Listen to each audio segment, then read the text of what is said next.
Como algunos ya me dijeron, bueno, pues hemostasia, los términos a sus palabras, pues no están equivocados, les digo. La definición muy vaga y muy certera podemos decir que es la prevención de pérdida de sangre, independientemente de qué mecanismo se va a llevar a cabo. Dentro de la hemostasia, ya me comentaron, hay dos tipos, hay dos vías o clasificaciones, que es la hemostasia primaria y la hemostasia secundaria. En estos dos se incluyen estos mecanismos, que son el espasmo muscular, la formación de un tapón plaquetario, la cascada de la coagulación y la organización de fibrosa, o que va a ser fibrina al final, y además disolución muy importante del coágulo sanguíneo, ya que les he dicho siempre, en el cuerpo llevamos un sistema muy complejo de cualquier tipo de reacción, pero que se llega a estabilizar para no descontrolarse, porque cualquier tipo de desequilibrio homeostático pues nos da una enfermedad o una patología. Y la coagulación sanguínea pues no es la excepción. Imagínense que inicie con una cortadita en el dedo y que no tengas una manera de equilibrar o de detener esa coagulación, pues se coagula y puede llegar a un proceso hasta necrótico y o émbolo si se desprende y muerte.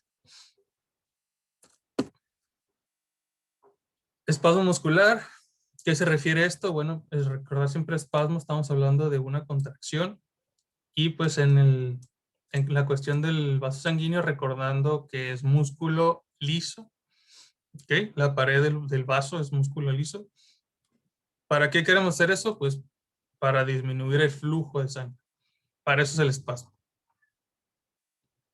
¿Qué pasa dentro de ese espasmo? Pues obviamente es como una manguera.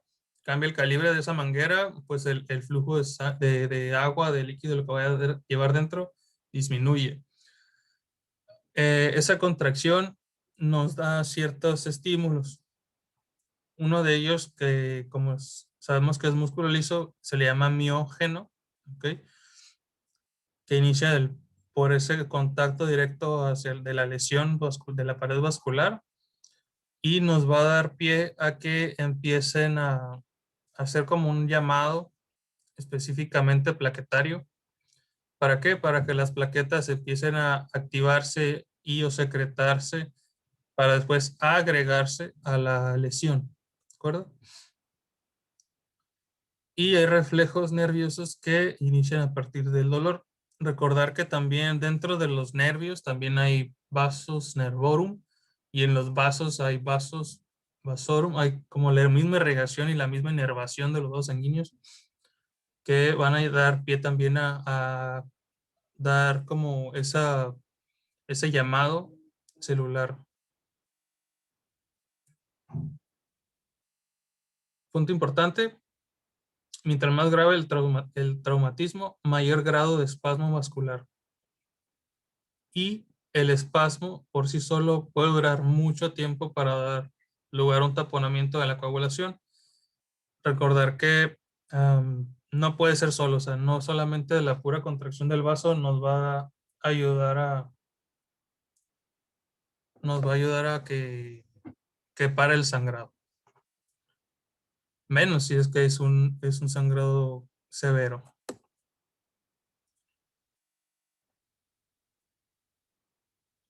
Ok, hay ciertos em, productos o ayudas.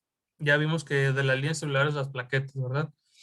Espasmo celular más plaquetas nos van a dar ahí una ayuda extra para que las plaquetas cambien su forma y puedan agregarse ahí al sitio de la lesión y puedan tapar esa herida, pero sin embargo la misma plaqueta por sí sola mm, forma algo que se llama trombo blanco, es un trombo débil que sí ayuda a que detengan el sangrado, pero se podría desprender de manera muy sencilla. Por lo que además de la contracción, además de esa agregación plaquetaria, existen otros procesos con la ayuda de la coagulación, cascada de la coagulación, para después formar protrombina, trombina, fibrinógeno y fibrina, que es fibrina al final sería lo que le va a dar esa seguridad al trombo y ahora sí tener un coágulo bastante sólido, bastante seguro y que detengan el sangrado. Ya después pasa el proceso de disolución del coágulo, pero después. Recordar la plaqueta, pues es una célula muy pequeñita de 1,4 micras a partir de megacariocitos, que es una célula, recordar las líneas celulares, ya sea pluripotenciales, que puedan formarse hasta una plaqueta. Su concentración es bastante, pues, relativa. Se calcula de entre 150 y 450 mil plaquetas que podemos contabilizarlas. No hay núcleo, no se pueden reproducir y tienen una vida corta, de 8 a 12 días. Entonces, un coágulo o un tapón plaquetario, pues más o menos se puede dar una idea, ¿no? ¿Cuánto va a durar? 8 o 12 días, que casi es lo que dura un proceso inflamatorio agudo. Agudos son menos de 15 días. Lo que sí tienen las plaquetas, pues son moléculas de actina y miosina, que recordar esto sirven para la contracción muscular. Tienen la capacidad de sintetizar enzimas, tienen la capacidad de formar energía, ya sea de alta energía como el ATP o de baja energía como el ADP. Y tienen, muy importante, factores estabilizadores de fibrina y factores de crecimiento. Que este crecimiento no quiere decir mismo de la plaqueta, sino que crecer entre ellas mismas para empezarse a multiplicar y hacer también un llamado a que vengan más plaquetas. ¿Qué pasa? ¿Qué pasa cuando uno se corta? Hablando muy burdo el ejemplo, ¿no? Pero uno se corta y empieza a sangrar. La pared del vaso sanguíneo, como manera primaria, se contrae. Existe ese espasmo muscular. Pero al momento de que esté ese llamado de las plaquetas circulantes y llegan a la pared, que estén en contacto con esa pared dañada, de ser una plaqueta redondita, media, como característica esférica, tienen que empezar a cambiar sus características, ser un poco más espiculadas, que se llaman gránulos, para que se puedan adherir entre ellas mismas y entre la pared dañada, que no se pueda, que vayan a taparlo, pues mayor superficie, que puedan estar ahí distribuidas. Se hinchan, las proteínas se contraen y le empiezan a liberar factores. ¿Factores de qué?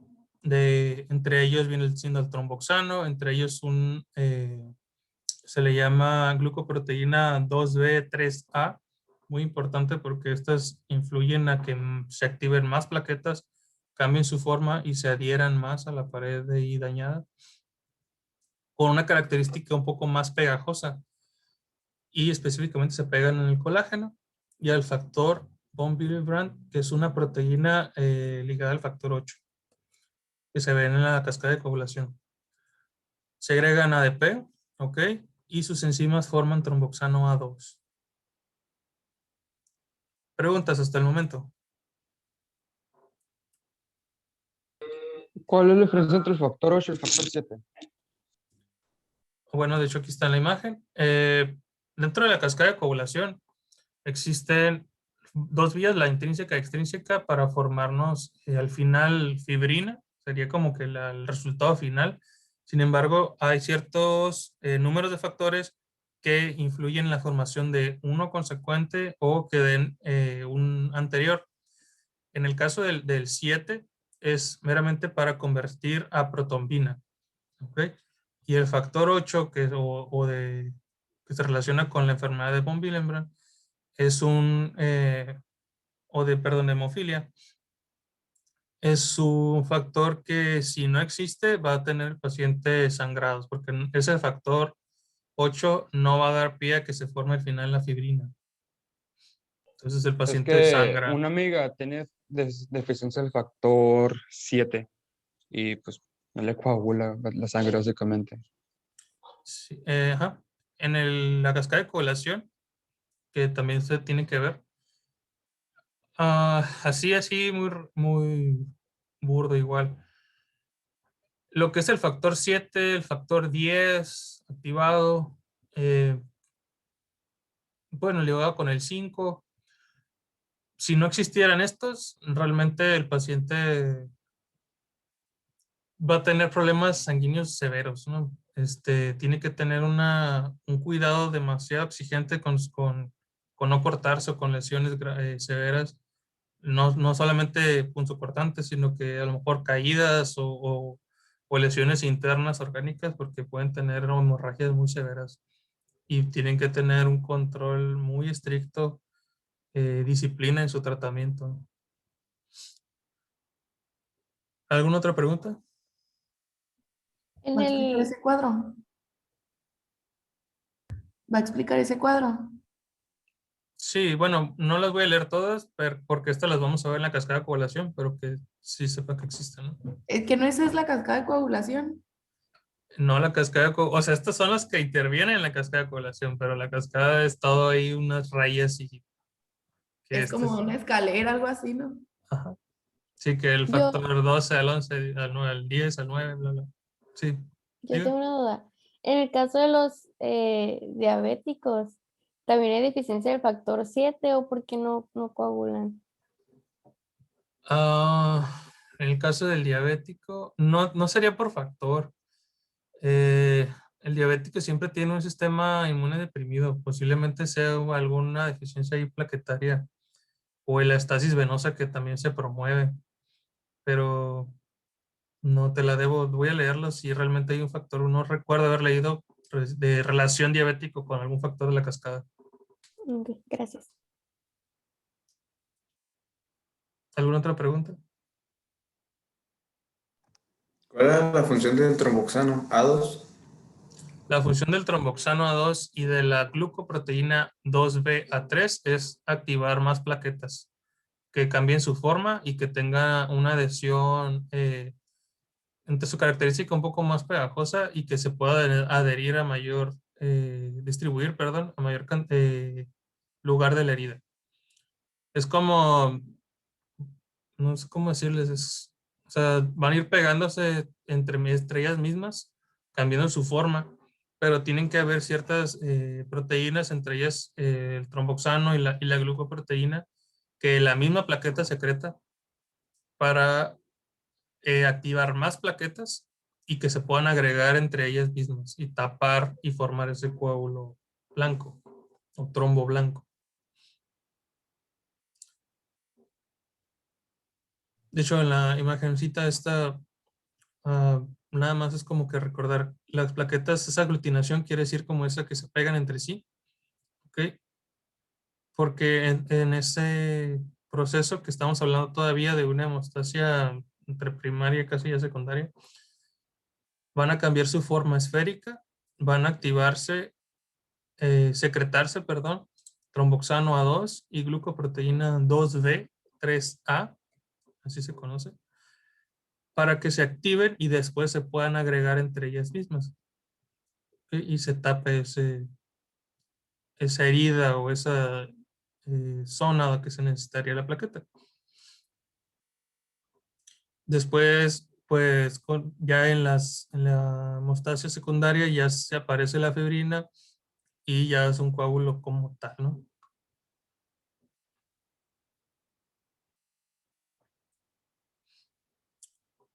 Bueno, recordar que debemos de tener un equilibrio. Cuando este proceso continúa hasta que se forma un coágulo, ¿ok? Y que ya cumplió su función, aproximadamente 8 a 12 días o 1 a 2 semanas, ¿no? Hasta 14 días, ya se tendría que disolver ese coágulo. Una sería usando, lo que más se usan son fármacos o de manera fisiológica, disolución de los mismos factores de coagulación a nivel hepático, lo que va a disolverse el mismo coágulo. Bien, ahora hablando meramente de coagular sangre.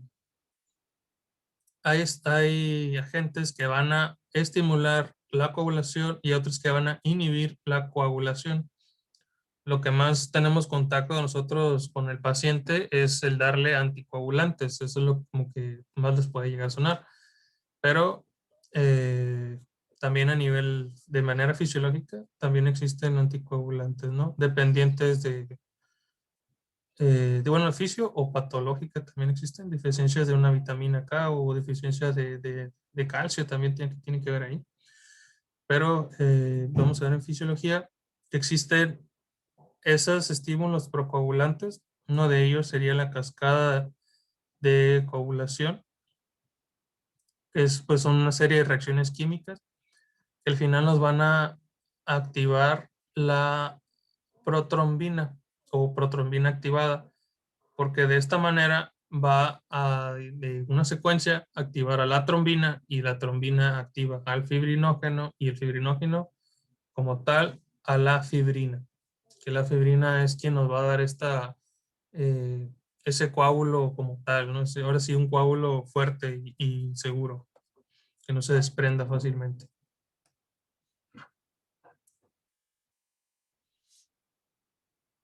Esta no es la cascada de coagulación, ojalá, pero esta sería la parte final de la cascada de coagulación, que al activar la protrombina, ¿ok?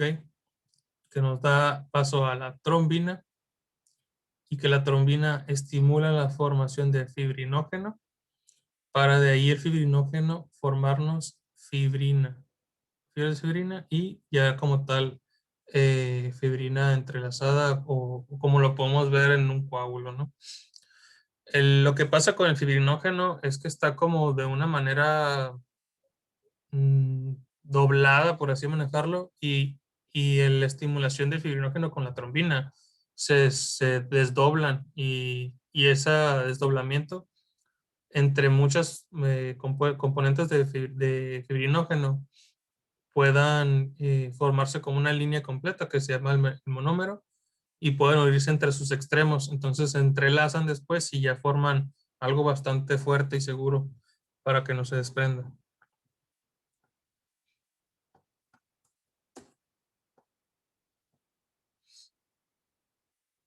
Bueno, estos son componentes nada más que lo conozcan. Fibrinógeno, pues tiene un peso molecular ahí también muy bajito. Plasma de 100 a 700 miligramos sobre decilitro es lo que está más o menos rondando. La trombina actúa sobre el fibrinógeno como una enzima para formar ese monómero, que el monómero se forma a partir del desdoblamiento de ese fibrinógeno y empiezan a unirse entre sí en sus extremos para formar unas fibras de fibrina y después formar ese retículo o ese entrelazado en el coágulo, ¿no? Como tal un coágulo.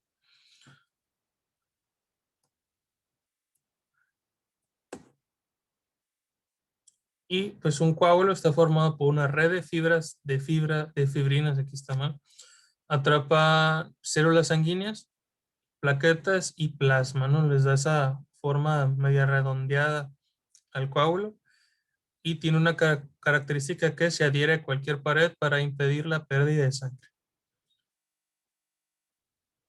¿Es bueno la formación de coágulos? Sí, es algo fisiológico, pero también recuerden que en algún caso, como en un infarto o isquemia, pues que ya se le llamaría émbolo o alguna ruptura de ese coágulo, puede viajar hacia un capilar o un vaso sanguíneo un poco más pequeño, tapar el flujo sanguíneo, causarnos una isquemia.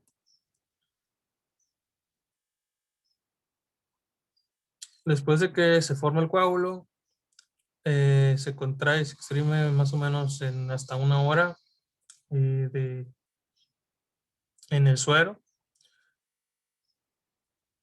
Todo este proceso, recordar que la hemostasia es detener la sangre, ¿no? Tú ya formaste el coágulo, tú ya tuviste sangre, ya no hay sangrado, perfecto, pues ya cumplió su función. Entonces, ¿qué pasa? Pues va a empezar a disolverse, a comenzar a que ya no lo voy a empezar a necesitar y empezar a deshacerlo, ¿no? Ahí existen varias como variantes ahí de que a nivel de suero, porque si el suero no pudiera coagular, ya sería porque le faltan factores o porque no hay plaquetas o porque la plaqueta no secreta factores para su activación, como es el tromboxano A2 o la glucoproteína 2B3A, o que no hay un factor que estabilice la fibrina y que causa ese entrecruzamiento o ese entrelazar entre sus fibras y darnos una seguridad. Ya sea por alguna alteración o deficiencia o inhibición en la cascada de coagulación ya final, entre el factor 10 principalmente o el factor 5, y que no nos podamos formar esa trombina activada.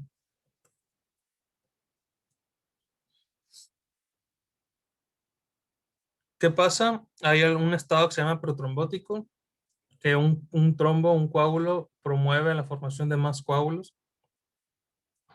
Específicamente la trombina permite actuar sobre otros factores de coagulación, además del fibrinógeno, que si se acuerdan acá en esta.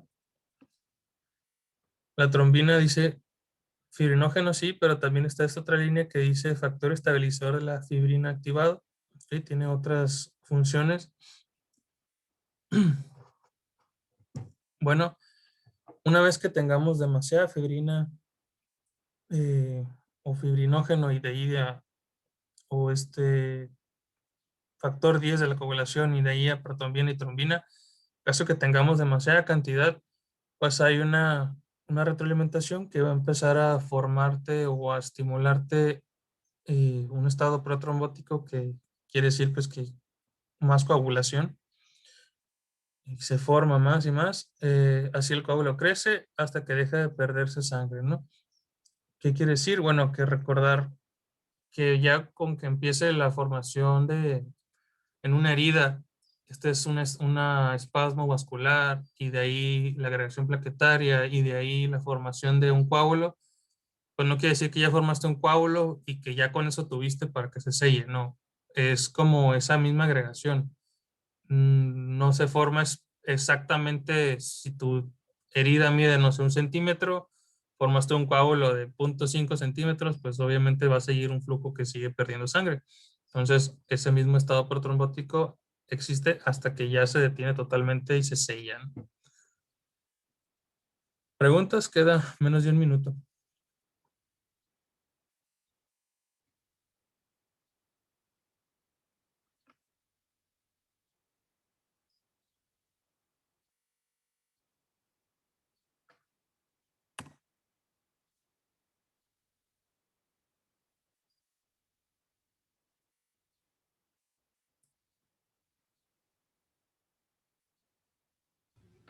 En algunas, bueno, hay veces que se usa el término antiagregante. ¿Cuál era la diferencia entre coágulo y esa cosa? Digo, anticoagulante y antiagregante. Porque estamos Ok. hablando de placas. Se va a cerrar, vamos a entrar a la siguiente, porque si no se corta.